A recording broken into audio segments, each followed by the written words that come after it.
Live from downtown Detroit, Local 4 News at 11 starts now. The landmark case against the parents of the Oxford High School shooter will soon rest in the hands of a jury. After trial, you don't have to decide if you want to go to her house. You don't have to have Thanksgiving with her. Jennifer Crumbley's attorney's pitch: while you may not like or approve of my client, that doesn't mean she's guilty of involuntary manslaughter.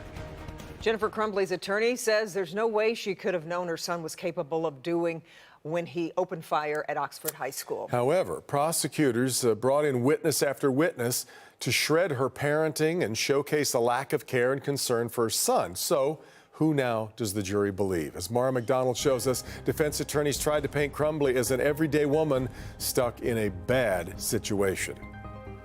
Crumbley's attorney going so far as to suggest that her own son could potentially take a knife out of the house, walk outside, and kill somebody with it, and she would never have it coming. It is a leap, and it's certainly one that's going to be interesting to see whether the jury buys.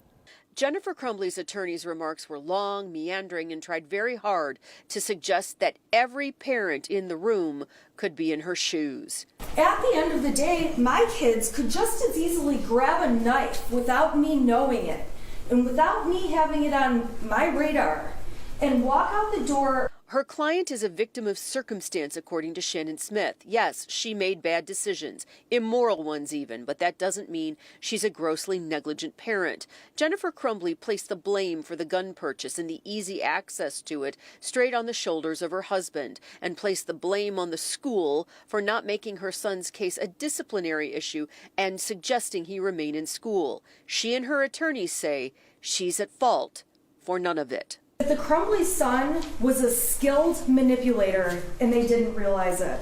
The shooter, who had no friends, was failing in school, sent her texts. He was hallucinating and repeatedly drew pictures depicting violent imagery and said the voices wouldn't stop and that he needed help. Oakland County prosecutor Karen McDonald did the close, but her assistant prosecutor, Mark Keast, he's done most of the heavy lifting in court.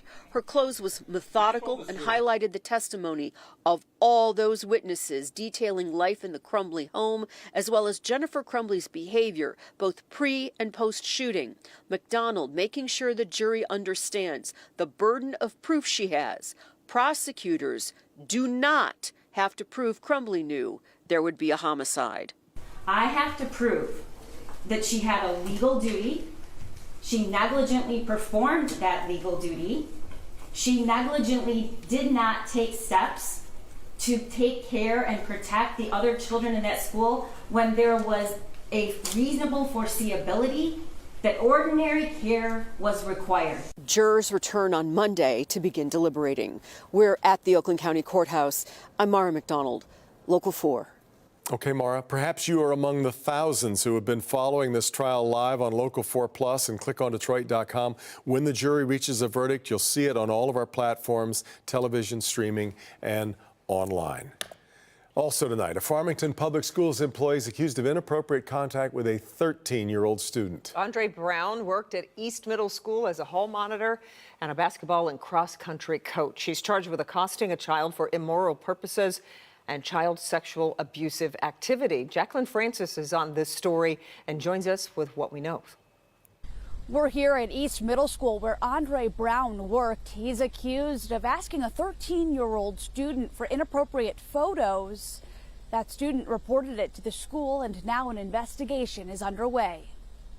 This is Andre Brown, a 25-year-old Oakland County resident who's charged with sex crimes involving a middle school student. Brown was working for Farmington Public Schools as a hall monitor at East Middle School. He was also the basketball and cross-country coach. While employed at the middle school, officials say Brown developed relationships with students and eventually began communicating with students on Snapchat. He's accused of starting a private chat with a 13-year-old student, asking her to send inappropriate photos. The student alerted the school counselor, who got police involved. Brown is charged with child sexual abusive activity and accosting a child for immoral purposes. Farmington Hills Police Chief Jeff King said, quote, "I commend the courage of this student in recognizing the inappropriateness of the request made by the suspect and her stepping forward to report the incident. I encourage parents and guardians to maintain engagement in their children's social media accounts and to have ongoing conversations about internet safety with their loved ones." Investigators are concerned that other students may have had similar experiences with Andre Brown. Anyone with information should contact police. Reporting in Farmington Hills, Jacqueline Francis, Local 4. But thank you. Developing tonight, the U.S. military has launched a series of airstrikes hitting sites in Iraq and Syria, all in response to an Iran-backed militant group's killing of 3 American soldiers. Word of the attacks came just after the remains of the 3 American service members returned to the U.S. today. Alice Barr with the latest from Washington. The United States has launched attacks against more than 85 Iran-backed targets in Iraq and Syria, the first retaliatory strikes for the killing of 3 American service members, according to U.S. Central Command. An Iranian-backed militia group claimed responsibility for the drone attack on a U.S. military base in Jordan that killed Army Reserve Sergeants Kennedy Sanders, William Rivers, and Breonna Moffett. The U.S. responding with long-range bombers and other aircraft to hit command and control operations centers, intelligence centers, rocket, missile, and drone storage facilities. President Biden writing, quote, "Our response began today. It will continue at times and places of our choosing. The United States does not seek conflict in the Middle East or anywhere else in the world. But let all those who might seek to do us harm know this. If you harm an American, we will respond." News of the U.S. strikes came just hours after President Biden and the First Lady received the fallen soldiers' remains as they returned to U.S. soil. The president meeting privately with the soldiers' families. On Thursday, he publicly honored their memory. They risked it all, and we'll never forget the sacrifices and service to our country. The family spoke this week about their heartbreak and their deep pride. She gave the ultimate sacrifice. She is a hero. A day of mourning in the U.S., underscoring the stakes in the Middle East, rocked by conflict and simmering tensions. In Washington, Alice Barr, NBC News. Okay, Allison. And former President Trump's federal election interference trial has been delayed in a court order released today. The judge wrote the trial will no longer begin on March 4th. The ruling comes as the Washington, D.C. Circuit Court has not yet decided on whether the former president is immune from prosecution. It's unclear when the trial will now start. The judge says she will set a new date after Trump's immunity trial is resolved. The music world has lost a Detroit legend, one of the most influential guitarists of all time.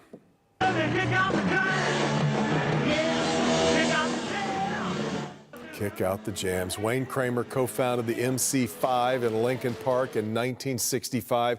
He and Fred Sonic Smith were a double-headed guitar monster that laid the foundation for punk rock. Without Kick Out the Jams, it's hard to imagine the Ramones, the Sex Pistols, the Clash coming along. Wayne Kramer survived a cancer battle 4 years ago, but just last month was diagnosed with pancreatic cancer, and he passed away this morning in Los Angeles at the age of 75. So raise a Detroit toast to the great Wayne Kramer tonight. Time now for a check of the weather. Well, a beautiful day. In fact, look at this. Gorgeous, right? A time-lapse video here from one of our downtown sky cams as the sun set this evening. So let's get over to Kim Adams. The sun's going to stick around this weekend, so that's great news.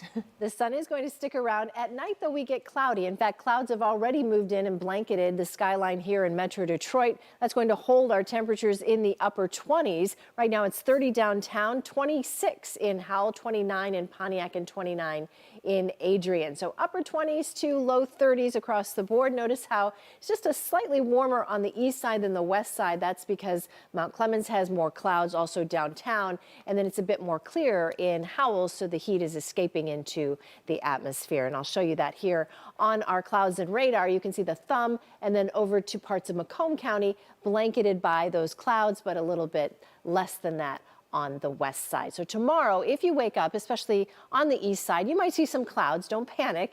We are going to get sunshine, especially in the afternoon when our high reaches 41 degrees. So the weather story, Woody predicted 6 more weeks of winter, but Punxsutawney Phil is saying an early spring. So we'll talk about, at least for the next week, which one seems a bit more accurate. And then sunglasses needed this weekend. Temps stay above normal all week long. In fact, there's a 50-degree day in the 7-day forecast, and I'll have that for you. I'll tell you which one coming up.